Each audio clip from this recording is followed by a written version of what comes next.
I was reckless enough to offer to talk about Mumbai Metro and Aarey dairy tree cutting issue. Now, it's a very complex issue, so I thought maybe better thing is to have questions come in, because a lot of people have questions about the various aspects of the controversy.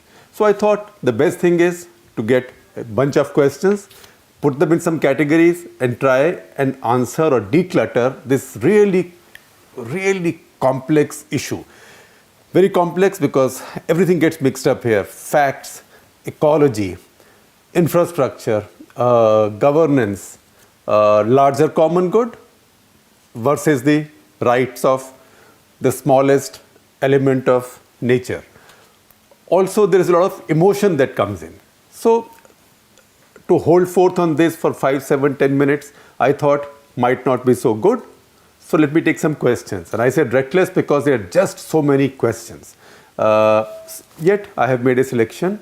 And reckless also because anything I say is going to anger somebody. So, once again, the principle of cut the clutter, I will speak facts and I will declutter the facts for you. But one new thing I will do, usually I don't give you my view on cut the clutter. On this, because I have a view, explicitly at some point I will also state my view on this issue and some other similar controversies. So first of all, a whole bunch of people have sent questions. So questioners on Twitter and YouTube, questioners from whom we picked up this selection include Osho Chel, Sankalp Gupta, Aryan Yos, Ramesh Sankhe, Parimal, Sharang Goyal, Sagar, Kamal, Lalit Sharma, he's a journalist in Madhya Pradesh, Nikhil, Kedar, Vibhor Gupta from Twitter, and on YouTube, Ankit Upadhyay, Sagar Patel, Satyam Das, Anirudh Baja, Shambhavi Sinha, Anukul Deshpande, Akshay Singh, Akashdeep, Ambikesh Ji, and Himanshu. And there are many other questions, but I am selecting these sort of generic question. So first, basic question on what is the controversy, what is the exact issue. So let me try and tell you. Bombay suffers from an acute lack of public transport and infrastructure. In fact, other cities have left Bombay far behind in that area. Bombay was ahead of the others to get a local railway, but that was a very long time back. That local railway has not been renewed. In fact, until the other day, that local railway of Bombay did not provide Bombay's commuters even one seat to travel in air-conditioned comfort. It's been romanticized, but it's now really out of date and really inadequate for Bombay. You can see visuals every day of the crowds and how people suffer and how they come out sweaty. And there are lots of accidents and deaths on these rail tracks also. So yes, there is need to upgrade this railway system. In some ways, it's being done. Similarly, Bombay has a bus service, but really, at any given point of time, I would say Delhi, a city like Delhi, would have a better bus service than Bombay simply because Delhi has wider roads. Bombay is a very congested city. And I will give you a fact.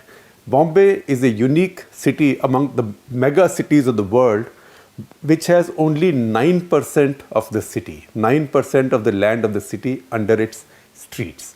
Compare that, say, with New York, where about 36% of the land of the city is under the streets. This has many implications. One, of course, the traffic moves and public transport moves and buses move and taxis move, but also it is under these public roads that a city puts its infrastructure, electricity, plumbing, sewage, water supply, broadband cables now. So, because Bombay lacks all this, Bombay suffers from a lack of infrastructure. Now, one of the things that's been planned for Bombay is a new metro system. One metro line has been built, but that is not really coming into central Bombay area. That goes sort of east-west in the suburbs. There is a campaign that this is not doing anything to ease Bombay's congestion, but the fact is that even that one line is now carrying more than 4 lakh passengers every day, and they travel that distance in about 17-18 minutes. Usually, if you try and do it by road, even in your personal car on that route, it can take you anything between an hour and maybe 2.5 hours, depending on what time of the day it is and what traffic it is. So Bombay is building a bunch of other metro lines. This has been planned for a long time, almost for 30 years. The plans have sort of been begun to put into effect, say 2008, 2009 onwards. 2011, some final decisions were taken. Then Congress was in power. Congress and NCP were in power. 2010-11. And then this has acquired momentum or impetus since the Devendra Fadnavis government took over. Because one thing that Narendra Modi government has done right nationally is building hard infrastructure. I've said this earlier also while talking about elections, that this government's one big strength is they are good with hard infrastructure, that is highways, railways, airports, etc., etc. So this metro is now being built. The controversy today is about metro's line number 3, or what is called as the Aqua line. This is about 33.5 kilometers long. Why is it important? Because this runs straight on a north-south axis. So it begins at Kolaba, at the southern end of Bombay, and then comes right up north to Santa Cruz Electronic Export Processing Zone, or SEEPS as it's called, in Bombay. So this, in a way, will be the jugular of this new Bombay Metro public transport system. Now, what happens with metros is, and I would suggest somebody should, if those who don't live in Delhi, or even those who live in Delhi, should go and check out some of the metro depots that Delhi has set up. Because metro runs like a train. So wagons have to shunt, wagons have to be repaired, wagons have to be maintained, wagons have to be cleaned. You cannot do that on the track. You have to take them on a side. So for example, if you take the Gurgaon metro from Delhi, you will find as you come close to Sultanpur to the left, if you look out of the metro, you will see a metro yard. There are lots of metro wagons are being serviced, or they are shuttling, or they are. It's run like a mini railway. So each line is like a mini railway. So this line also needs a metro shed. It is not a car shed.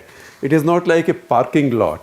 It is a workshop. It's a large workshop because it will be an 8-wagon train. At any point of time, many wagons will be under maintenance, cleaning, etc. So this requires a certain amount of land. MMRCL, Mumbai Metro Rail Corporation, which is building this project, they decided that they needed 33 acres of land to build this in what was called the Aarey Dairy area. Now, Aarey Dairy is a very interesting place. The north of Bombay is has always been a large forested area going into Thane district, and you can see it on satellite maps. And then it goes into Borivali National Park and Sanjay Gandhi National Park. The southern end of this was what is called as Aarey Dairy. Why dairy? In 1945, Bombay decided that it could not afford to have so many cattle within the city. Delhi has done that. All cities have done that at various points of time, because you just had these cattle sheds in various parts of the city. People were running milk business, which has its own problems. And a city like Bombay needs God knows how many buffaloes and how many cows to feed its needs for milk. So this land was taken in this area, and this was converted, this was given over to Bombay Dairies, government department, to shift Bombay's cattle to this place. Some of that was done. This land was taken in the course of, and some of this land was then also used, was allocated to build a dairy college. There was a CEO's office, and there were many other structures there. But in the course of time, this ceased to have any utility. But the land belonged to the government. Now, government's view is, because this land belongs to us, and this is not a forest area, we can cut these trees, and they applied for permission to cut these trees. Activists went to court, first to High Court in Bombay, their essential claim was, there are multiple petitions making many claims, but the essential claim was that this is a forest area. This is a forest area in an eco-sensitive zone. And in India, if something is declared a reserve forest, it's very difficult to de-reserve it. That's a very complicated process. That's why government's claim was it is not a forest area. Activists' claim was this is a forest area. Now, the Bombay High Court, in its wisdom, in 2018, in an order said, no, it is not a forest area, and permission for cutting these trees can be sought with the relevant authority, which is the Tree Authority of Bombay Municipal Corporation. Activists went to Supreme Court of India asking for an immediate stay. Supreme Court of India rejected that with a simple order signed by the court registrars saying that this doesn't apply. Activists also went to National Green Tribunal. But remember, in the hierarchy of all this, High Court comes above National Green Tribunal. That's why I said this is a very cluttered situation. So, once again, Bombay Metro said that now that we have the permission, we'll cut trees. But before they could cut, activists went back to Bombay High Court, again to the Chief Justice's bench, asking for a review. That order was given last week, where the court said very clearly that from whatever they have on record, this is not a forest area. They also said that they don't quite believe that the Tree Authority had applied its mind without getting full facts, or that they had been bamboozled or pressured into it, nor did they find any justification at this stage now to move this metro shed somewhere else. Because that's an issue that has been settled in the past by the High Court and by the Supreme Court as well. Having said that, two things are still pending to do with this.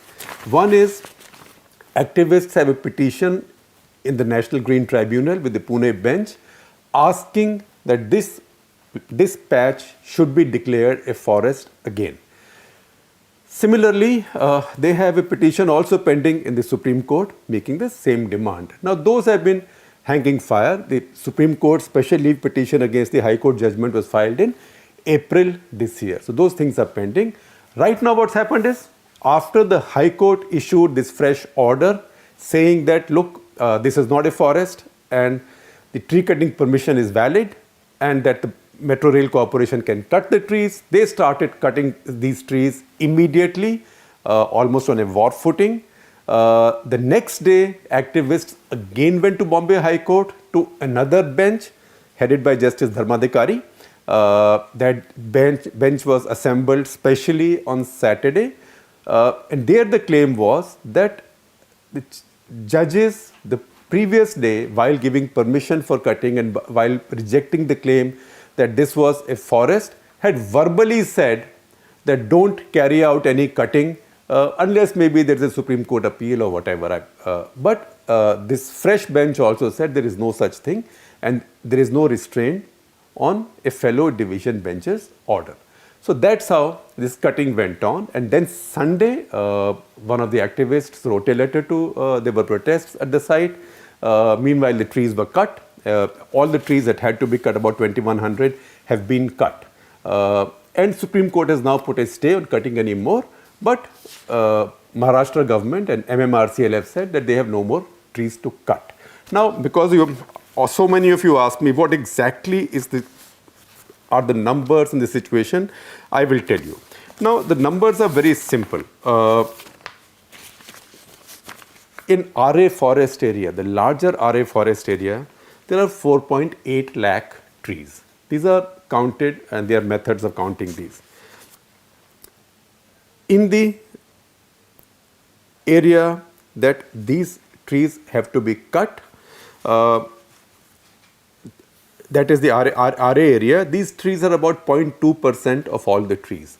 So 2,702 trees have to go from here, of which 2,100 have been cut. About 500 to 600 are to be transplanted. That is the court's order. So they will be taken out. There are technologies now. They'll be scooped out and transplanted as close to the place as possible. So some are being transplanted in the other free degraded areas of Aarey forest or Aarey extension or whatever you might call it. And many are being taken to Sanjay Gandhi National Park, which also are degraded areas. Of the 2,100 trees that have been cut, 44%, again these are scientific facts, 44% are trees that are called non-native trees, non-native or exotic. What does that mean? These are trees that they are not indigenous to this place, the trees that are brought from outside and planted and not of such value. For example, a bulk of them are of a variety called subabul. And as the High Court itself notes, subabul is a tree with a taproot. Some plants have a taproot like a radish, like a mooli or a shalgam, or like a turnip. You can pull them out like this. So they have lesser value in terms of holding the soil, etc., and creating a biomass around them. Also, they are almost impossible to transplant. So subabul, eucalyptus, trees like that have very, very limited value. Activists, on the other hand, say that cutting even these is a crime, and once you allow this, more will be cut, and once trees are cut, builders will come, because Bombay has a bad feeling about builders, because rules have been bent over the decades and builders have come in everywhere, and without any infrastructure you see these developments coming up. So there is a lot of bad faith in Bombay. Now the initial permission for cutting these trees also laid down the conditions for replanting. So for each tree to be cut, about 7 have to be transplanted, not far away. So of these, again High Court notes it, 23,846 have been planted. These are indigenous variety trees. Again, many in Aarey areas, degraded areas, but many also in Sanjay Gandhi National Park, which is not that far away. And there, the High Court accepts that survival rate is about 95% because each tree is geo-tagged, is GPS tagged. So in fact, what I'd like now to see is for activists to go and check out whether this claim is correct or not. Maybe at some point we'll also have our reporters go and check it out. Where do we go from here? There's Sagar Patel who says CM Fadnavis claims carbon footprint will be extensively lower than that of present situation. Why are people protesting? Of course, carbon footprint will be much lower. In fact, UNFCCC, that is United Nations Framework for Climate Control, they have carried out a study. They are closely involved in what's going on with Bombay Metro. They've carried out a study and they say that 2.61 lakh tons of CO2 will be saved every year with this metro line. So that metros are environment friendly, nobody can doubt. Also, the CO2 footprint or CO2 countering footprint of about 2,500 trees is not that much. It's only a few trips of the metro train, maybe in a couple of hours. So that is really not the issue. The issue is it still necessary to cut these trees to set up this metro car? So that's why the next set of questions is, why Aarey? Why not some other place? And there are questions like, what is the mechanism on which government decides which land is reserve forest, etc. Now that first question is a vexed question, and it's right now sitting with the Supreme Court. Because Supreme Court has asked for norms on how to define a place as a reserve forest, and if you see the High Court judgment, High Court judges raise that question. They say, maybe, what's the criterion? Nobody has a criterion. Maybe if you have 2 hectares of land, in Gujarat, there is a rule like that. If in a 2-hectare contiguous piece of land, more than 50% area is under trees, it's described as a forest. But Maharashtra doesn't have that rule. Most other states don't have it. So center is formulating the new rules which are coming up before the Supreme Court. Once the Supreme Court accepts those rules, then that will become the new law and the definition of forests. So government's view is that this land belongs to us as the government, that is to the people of Bombay. So we can use this land without having to pay for it. Metro is a very expensive project. It was designed as a 21,000 crore project. I think because of the delays, it will end up being upwards of costing upwards of 30,000 crores. This line. It's also being funded with a generous loan by JICA, that is the Japanese investment agency, the same agency that funded the Delhi Metro. Delhi Metro people of Delhi are eternally grateful to JICA for having funded the metro. They are not just funding the metro, they are also supervising the work in a way to make sure that the money they are giving is properly utilized and is spent in time and correctly. Now, so they don't want to spend on buying land. There were two other options, and those options keep coming up. One was in the Back Bay reclamation area. Now, if you know Bombay, I don't know Bombay that well, but a little bit, that is south of Bombay. That is the area where a lot of land was reclaimed from the sea in the past. That's where Nariman Point stands today. Now, to set up the metro car shed there, you would have to reclaim a very large patch of land again from the sea in that area. And I told you, I'll give you my view. If it was left to me, I would say this was a better option. Would have cost you more money, but would have added more land to Bombay, would have also saved the trees, because Bombay is a land-starved city. As I said earlier, only 9% of Bombay is under streets, which is less than 1/4 of New York. So Bombay needs more space. All land-starved coastal cities, or many of them, see Dubai, see Singapore, many in China, are reclaiming land from the sea. But in India, there is a big resistance to that, and I think the same activists who are so upset about 2,000 trees being cut would have really gone to war in some interstellar spaces if this much land was being acquired, created or conjured up by refilling the sea. So that wasn't possible. There was another patch of land, which is area called Kanjurmarg. Again, I don't know that geography very well, but it's a marshy area, it's low-lying area. This would have to be filled up over, I've seen the technical report, over 2 years, which means over 2 monsoon seasons, by another 3 to 4 meters with soil. With soil will have to be dug out of somewhere and brought in. But more importantly, that land is under dispute. It belongs to somebody else. The government's view in the court is that the cost of that land, according to their card rates, is 2,600 crores. And as per the new land acquisition rules, they will have to pay twice as much. So even if they bought it, it will be 5,200 crores. That will be the cost added to the metro project. Now, there are many other things that I'm not going to. So from the government's point of view, MMRCL's point of view, given the geography, given the lay of the land, given the fact that the land belongs to the government, this was the ideal place. Trees was an issue for which they believe that they applied for permission, they got it, and the High Court in 2 clear orders stated that this is not a forest. Supreme Court refused to stay it. What is in NGT is sitting in NGT. What is in Supreme Court filed later as SLP is sitting in Supreme Court. That is the larger legal situation. Now, so this takes care of several of the questions here. Then we come to the next set of questions. What does the Green Tribunal do? As I said, Green Tribunal has the case on whether it's a forest or not and how to define a forest. But once again, in the hierarchy, judicial hierarchy, the High Court comes above the Green Tribunal. That is the mess that we have caused, we as the people of India, within our own legal system when it comes to environment. Nobody knows whose jurisdiction begins when and ends when. Are there vested interests in play? I don't know. I don't think it's vested interest. I think people are very emotional on one side or the other. And look, once again, I'm giving you my view now. I'm not decluttering, it's my view.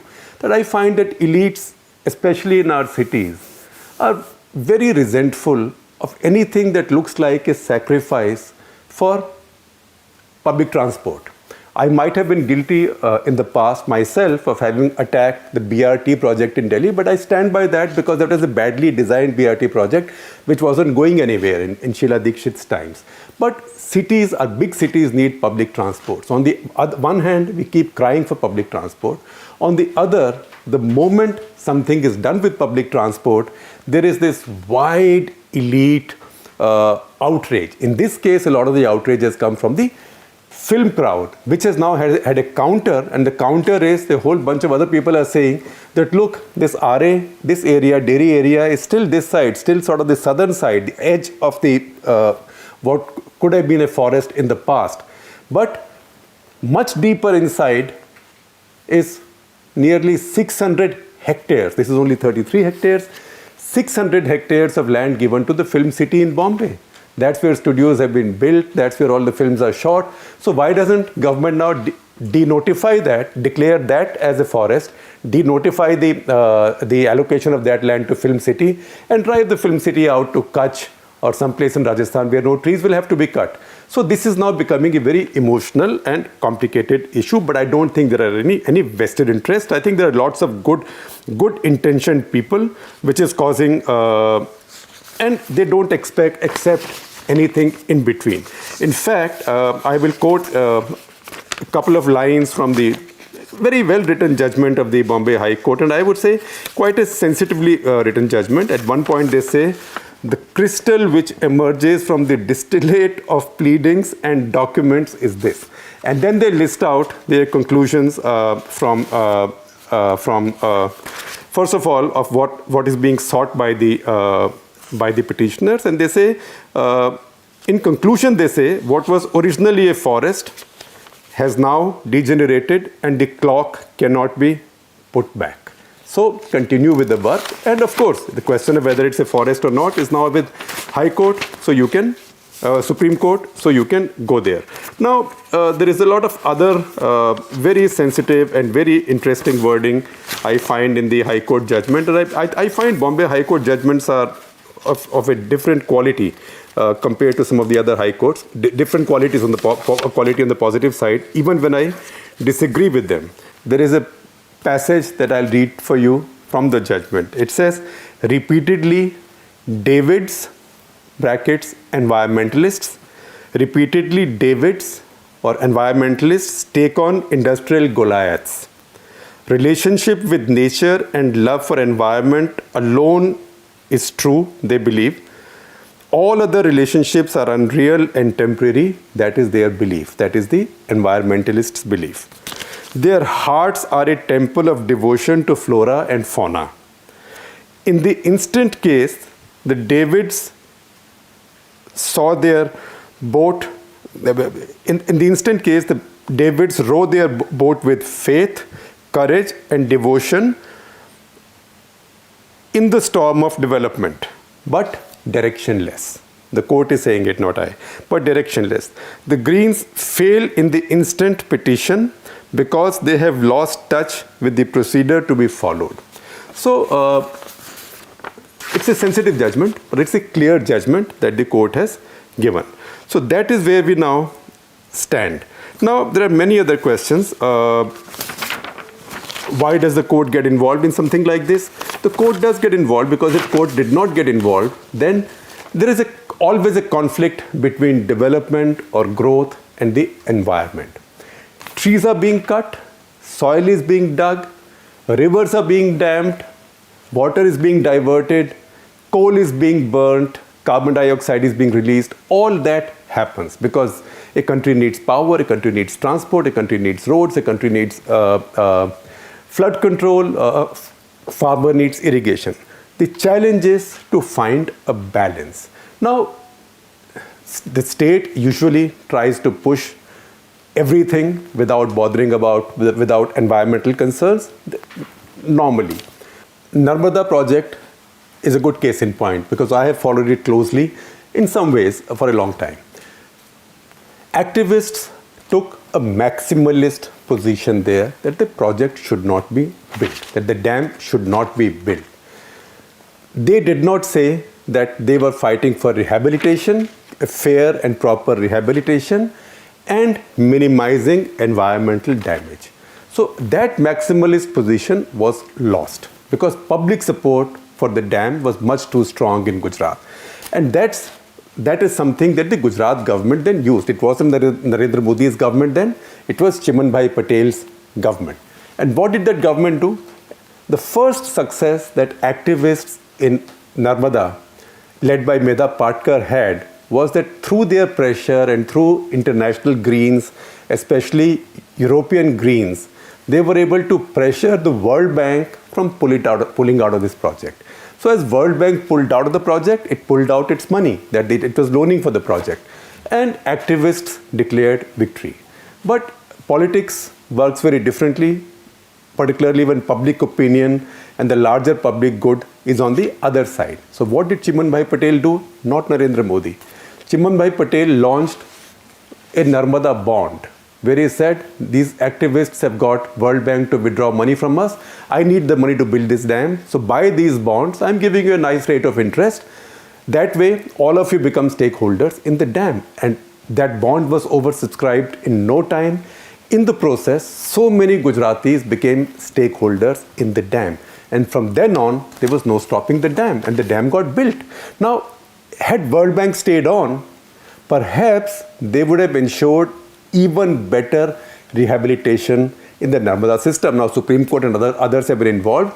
There are issues here and there, but by and large, given the record of Government of India in dam building, this has had the best rehabilitation so far. You want to understand how different it is from what happened in the past?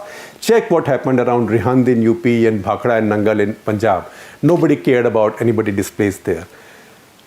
The next thing activists were able to stop was under UPA, because Sonia Gandhi and NAC were sympathetic to them. They were able to keep the height of the dam to a certain level, because for raising the height, every time you raise the height, the area under submergence goes up. And for that, the Narmada authority has to be given the clearance to raise the height. So under UPA, that permission was withdrawn. NDA came back in, Narendra Modi came back in, the height was raised. All the submergence has taken place, and frankly, a lot of the battle is lost. And a lot of the other projects, if you see around Bombay, Navi Mumbai airport project, stalled for 10 years under UPA on similar environmental considerations. Instead of finding a solution again, stalled the project. It's now coming up, it's being built. Trans-Harbour link between Bombay Island and mainland on the Navi Mumbai side. It was stopped for 10 years, again, because it was a flamingo nesting site. It's now being built. So these things too get built. So I would suggest that instead of trying and stopping everything, try and find constructive solutions. And governments also can listen to the other side more, accommodate them a little more, reach out to them. If Bombay Metro is planting all these trees, they should be taking bus loads of people to see where these trees are, and maybe plant even more. So I think time has now come to find some kind of a peace between activists, between activism and development, because climate change is a big challenge, but it's not a challenge that is local, that is right here. Himalayan glaciers are melting, but they are not just melting because in Singrauli, India is burning a lot of coal. They are also melting because China is burning 50 times as much coal. They are also burning because in Norway, Sweden, Denmark, the champions of climate change, a lot of air conditioning, a lot of other machinery is used which requires a lot of energy. The heating requirements of those countries are enormous. So it's a larger, much larger and much more complex thing. The answer is not to stop everything in India. And answers have been found in the past. For example, if you look at Supreme Court itself, Supreme Court in 2009 set up a fund called CAMPA Fund, which stands for Compensatory Afforestation Fund Management and Planning Authority. So CAMPA, C-A-M-P-A, under which anybody who is given the permission to cut trees for a project or mining or industry or a highway or an airport or a port has to give a certain amount of money for afforestation or reforestation elsewhere. Do you know how much money has been collected in that fund now? it's about 60,000 crores. And Modi government in 2016 passed a new law under which a new national authority has been created to use these funds now to reforest or afforest a lot of the degraded areas. So these are all sort of ongoing issues. There is no final solution, and really it's no solution to build everything without bothering for consequences. It's also no solution to stop everything. I can tell you, just as Navi Mumbai Airport, Trans Harbour Link are now being built, and metro is pretty much built. The metro has half the work on this metro is done, so this metro will be built. Similarly, this coastal road, which was stopped again on an activist petition by Bombay High Court, will also ultimately get built, because public pressure will come not from activists, not from Twitter. Ultimately, they'll come from the larger population and what is good for the what is in the larger common good. What I don't want is, once again, situations like Narmada developing, where activists, I use this expression very carefully, where activists make themselves irrelevant because of their maximalism, and the state then gets supported, rides on the support, wide popular support, do pretty much what it wants. So once again, I look for peace, and I look for a truce between good activism and good governance. There is no such thing as perfect activism and perfect governance. Having said that, of all the questions, I'll mention one, Mr. D.P. Rao, who says to me, before you start answering these questions, chant Shanti Mantra. You know what Shanti Mantra is? I don't know it very well, but I know a few initial ones. Shanti Antariksha, Shanti Prithvi, Shanti Rapa, Shanti Vanaspateya. What does it mean? May there be peace in the space, may there be peace on the earth, may there be peace on water, may there be peace in fire, may there be peace in all the vegetation. So, and may also there be peace between builders of infrastructure and activists.